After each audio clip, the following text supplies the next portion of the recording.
Olá! Está no ar o Pautas da Tarde, transmitido aqui pelo portal e Rádio Soluções Sociais. Para você que não me conhece ainda, eu sou a Sônia Nogueira e todas as segundas, quartas e sextas-feiras, a partir das 14 horas, sempre estarei trazendo novo conteúdo para você. Mas antes de nós falarmos da nossa pauta de hoje, eu vou pedir para você já se inscrever no canal, dar o seu joinha, seu like, apertar o sininho e compartilhem para que outras pessoas possam ter acesso ao mesmo conteúdo que você. Bom, a pauta de hoje é uma pauta muito curiosa, acredito eu, assim, né, para a sociedade, a grande parte da sociedade. O que é um perito, né, digital? Como que esse perito digital ele atua? Como que ele colabora, né, com as causas que chegam até ele? Enfim, é muito curioso esse assunto e quem vai estar compartilhando um pouquinho, né, sobre essa experiência, sobre essa bagagem, sobre essa contribuição é o Lorenzo Parodi. Lorenzo, seja muito bem-vindo!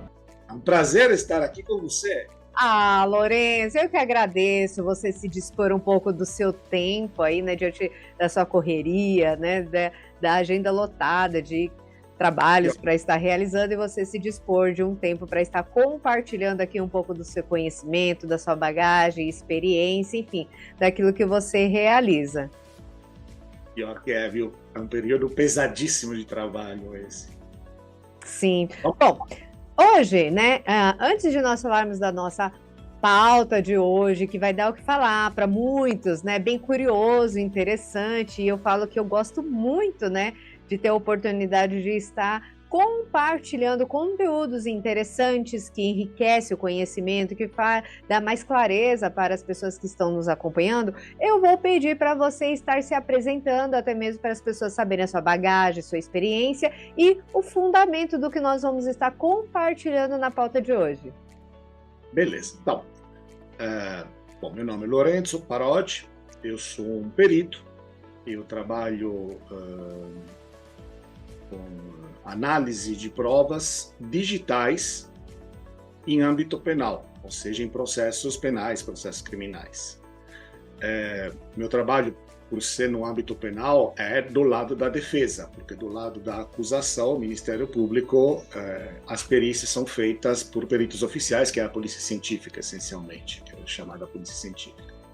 Então, eu sou um perito de defesa em âmbito penal em relação a provas digitais. Eu sou também professor em algumas faculdades, em cursos de pós-graduação, autor de alguns livros, artigos acadêmicos publicados em principais revistas de direito brasileiras, etc. Isso é o que eu faço. Olha, gente... Muito resumidamente. Muito resumidamente, ele ainda está sendo muito modesto, hein, diante da vasta experiência e da bagagem profissional. Mas, enfim, Lorenzo, tem uma matéria aqui que eu acredito que ela é muito interessante, que vai realmente dar aí o embasamento que nós realmente precisamos para poder estarmos aí compartilhando aí, né, um pouco dessa pauta e desse conhecimento. E para você que está aí na sua casa, já está acostumado na casa, no escritório, já está acostumado aqui com Pautas da Tarde, você sabe que nós pegamos um trechinho de uma matéria que está circulando aí nas mídias de alguma forma, mas se você quiser aprofundar um pouco mais, basta você procurar na internet que você vai encontrar e vai estar, né, realmente assim, vendo esse conteúdo na íntegra e vai estar também enriquecendo ainda mais o seu conhecimento. Bom, Lorenzo, a pauta de hoje ela fala da seguinte maneira: a importância de um perito digital para o processo penal. E aí tem um trecho aqui que eu achei muito interessante compartilhar com quem está em casa. A importância de um perito digital para o processo penal. A palavra perito vem do latim peritus e significa alguém que domina uma área do conhecimento. Podemos ter peritos em várias áreas, como medicina, biologia, química, informática, entre outras. A perícia digital em equipamentos de informática consiste em realizar exames técnicos e científicos feitos por um profissional capacitado chamado perito. De acordo com o artigo 159 do Código de Processo Penal, o exame de corpo de delito e outras perícias devem ser realizados por um perito oficial, que tem um diploma de curso superior. A função de realizar exames técnicos em equipamentos de informática apreendidos pela polícia é de competência da perícia oficial. Aí depois tem um outro trechinho aqui que eu achei muito interessante, fala assim, ó: esses exames técnicos devem seguir as melhores práticas periciais, amplamente descritas na literatura e no Código do Processo Penal. Por outro lado, aí aqui fala de outras coisas, mas enfim, eu acredito que esse trecho aqui específico, que fala do perito, da importância do perito, ele é o suficiente para nós estarmos dando o nosso ponto de partida. E eu acredito, né, que devem ter muitos desafios. E aí eu te pergunto, os desafios, né, de um profissional, de um perito, eles são reais, eles existem? Quais são esses desafios? Os desafios dos peritos. Bom, primeiro, perito, como aí fala, é alguém que tem experiência. Perito, na realidade, é um termo que se aplica a uma grande gama de profissionais nas mais diversas áreas, né? Tem perito para tudo. No meu caso, são provas digitais. Hoje em dia, as provas digitais, especialmente no processo penal, mas não somente no processo penal, são provavelmente as principais provas que se encontram. Isso porque a nossa vida, de forma geral, está cada dia mais digitalizada. No celular, no seu celular, no meu celular, no celular de qualquer um, né? Pessoas que moram na rua podem não ter o que comer, mas provavelmente têm um celular.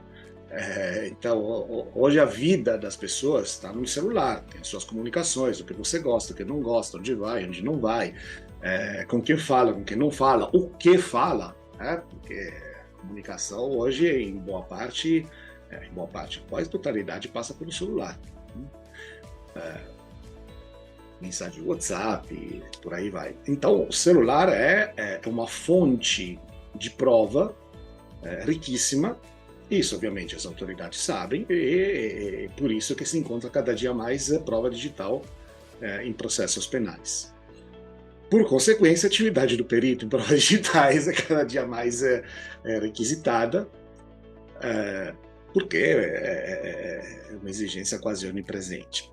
Existem regras, como em tudo, o processo penal é um rito, né? É um rito que é embasado em regras, são regras definidas no Código Processual Penal, no caso específico do Código Processual Civil, que se aplica as regras para processos cíveis, o penal para os processos penais. O respeito a essas regras é o que dá validade às provas, em geral, e às provas digitais em especial. O trabalho do perito digital, perito em provas digitais, perito de defesa em provas digitais, boa parte do trabalho é encontrar falhas nessas provas, falhas que podem ser falhas em relação a como a prova foi tratada, como foi manuseada, se foi adulterada de alguma maneira, porque evidentemente uma prova não pode ser adulterada, tem que ser uma prova íntegra. Imagina, bom, para fazer um paralelo, a faca suja de sangue em um homicídio, as impressões digitais da faca têm que ser preservadas. O sangue que eventualmente esteja na faca tem que ser protegido para não ser contaminado com outras coisas. Da mesma forma, a prova digital tem que ser mantida íntegra, porque é muito fácil de adulterar. Extremamente fácil de adulterar.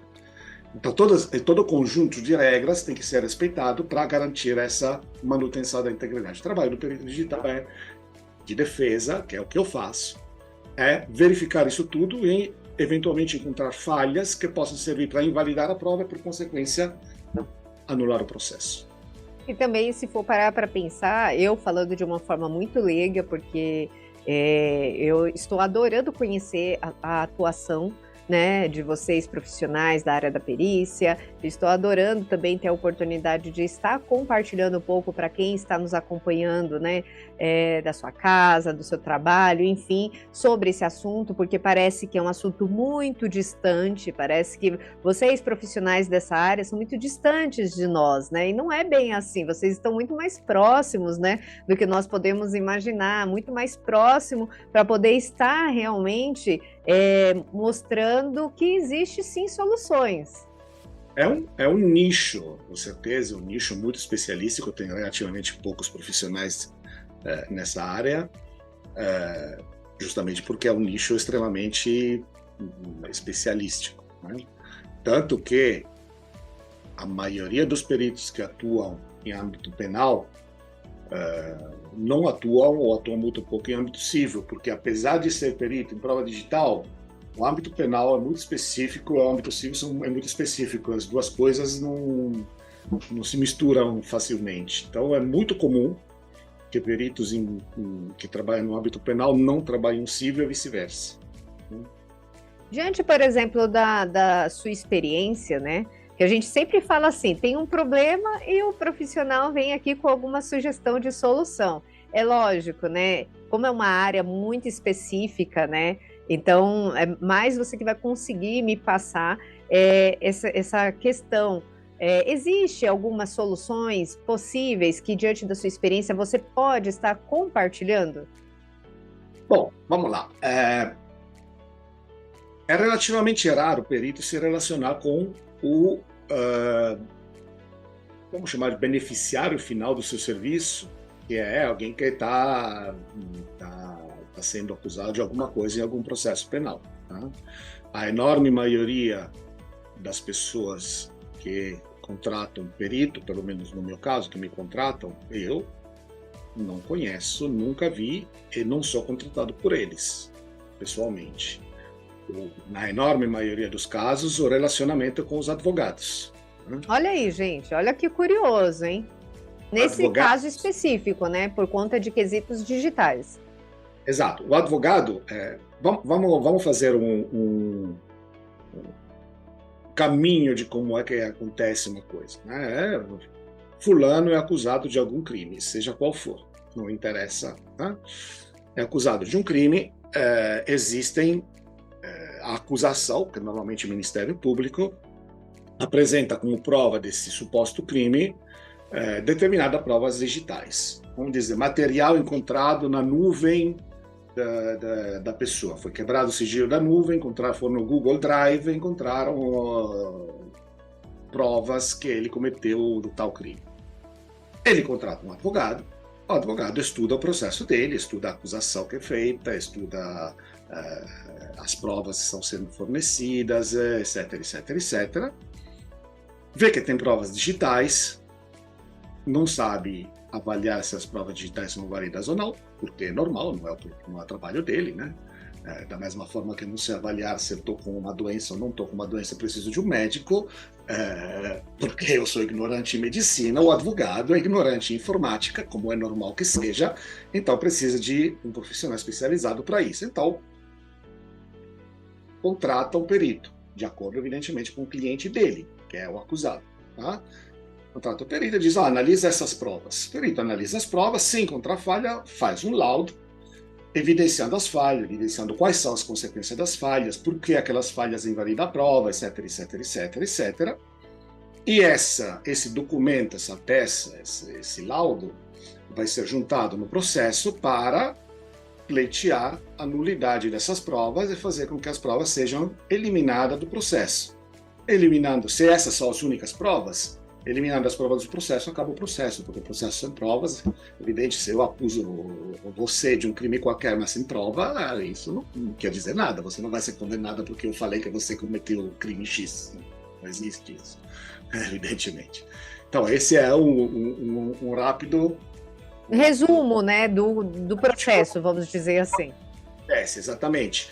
Então, na realidade, eu Eu sei qual é o nome do réu, o nome da pessoa que é acusada, mas se você me pergunta se ele é jovem, velho, Sim, branco, não negro, tem essa informação. A sua atuação ela é totalmente sigilosa diante daquilo que o advogado te passa, pedindo auxílio diante daquele cenário específico. na enorme maioria dos casos, eu não tenho nenhum contato, nem troca de mensagens com o beneficiário final, com o acusado. Todo o meu intercâmbio é feito com o advogado, que é o que depois vai usar na prática o meu trabalho no processo que ele tem para defender o cliente dele. Tá? Isso é o que acontece em 90% dos casos. Depois, vez ou outra, tem um cliente que quer conhecer o perito, etc, etc. Não estou dizendo, não é impossível conhecer, mas não é o que acontece na maioria dos casos. Bom, olha, eu vou falar, eu estou gostando realmente, vou repetir novamente, gostando de conhecer um pouco do trabalho que vocês realizam. Espero que você que está em casa também nos acompanhando de alguma forma esteja gostando, até mesmo porque é um assunto realmente diferente. Se a gente for olhar para a grande maioria da sociedade, parece ser muito distante. Hoje você que está aqui não vai poder dizer que nunca ouviu um profissional, né, da área da perícia, um perito que nunca ouviu falar, nunca viu um perito falar sobre o seu trabalho, a sua atuação, enfim, né? Eu acho que é muito importante essa troca. E, Lorenzo, eu só tenho que te agradecer pela sua participação. Mas antes de nós finalizarmos... Hã? Tem uma coisa importante para dizer, que é importante salientar, que a gente está falando de processo penal, todo mundo acha, pô, o cara está sendo acusado de alguma coisa, deve ser um criminoso. No Brasil, assim como no mundo, existe a presunção de inocência. Então, até ser condenado, todo mundo é considerado inocente. Tem que ser considerado inocente. Essa não é uma forma de proteger o bandido, é uma forma de proteger o inocente. Tá? Então, tem que se partir do conceito que até o julgamento final, com provas válidas, todo mundo é inocente e tem direito a ser defendido por um advogado, assim como por um perito. Olha, essas observações elas são muito importantes, até mesmo para a sociedade perceber a importância desse trabalho que é feito, até mesmo para poder realmente salvar também muitas histórias, muitas situações, muitos processos, enfim. Lorenzo, antes de nós terminarmos aqui, né, esse trechinho do Pautas da Tarde com você, eu gostaria de que você, né, quem se interessou, quer conhecer um pouco mais do trabalho que você realiza, quais as redes sociais essas pessoas podem estar te encontrando? Mais fácil ir para o meu site pessoal, no qual também tem a indicação das redes sociais, que é www.parodi, que é meu sobrenome, .in, I de Itália, N de navio. Se não, procura na internet, Lorenzo Parodi vai encontrar facilmente, porque tem bastante material meu em circulação na rede, então não é difícil me achar. Fora todas as publicações, né, que você tem espalhado por aí. Sites, LinkedIn, Instagram, etc, etc. Perfeito. Lorenzo, mais uma vez, meu muito obrigada pela sua participação. E agradeço, fico à disposição. Perfeito. Vamos sim, vamos buscar aí outros temas que nós podemos estar compartilhando na sua área específica. Acredito que todo mundo vai ter curiosidade para conhecer e saber um pouco mais, né, da sua área de atuação. Enfim, meu muito obrigada pela sua participação. Até a próxima. Tchau, tchau. E para você que ficou até aqui, meu muito obrigada pela sua participação. Coloca aqui nos comentários o que você achou desse conteúdo, como que foi realmente ver um profissional aí da área, né, da perícia digital, como que foi saber que ele existe, como que ele contribui, como que ele realiza, né, alguns procedimentos para poder estar atendendo aí as demandas que surgem, né, relacionadas às questões digitais, enfim, coloque nos comentários. Para você que não se inscreveu ainda, por favor, se inscreva no canal, dá o seu joinha, seu like, aperte o sininho e compartilhe para que outras pessoas possam estar tendo acesso ao mesmo conteúdo que você. Acompanhe aqui o canal, as próximas publicações, o País das Hipotenusas, entre também no portal Soluções Sociais, lá tem conteúdos maravilhosos que vocês podem estar enriquecendo o seu conhecimento, entendendo um pouco dos desafios, entendendo um pouco das soluções, enfim, Abaixe a nossa rádio também, a Rádio Soluções Sociais. Enfim, eu só tenho que agradecer a sua participação. Lembrando que toda segunda, quarta e sexta-feira, a partir das 14 horas, sempre estarei trazendo novo conteúdo para você. Até a próxima. Tchau, tchau!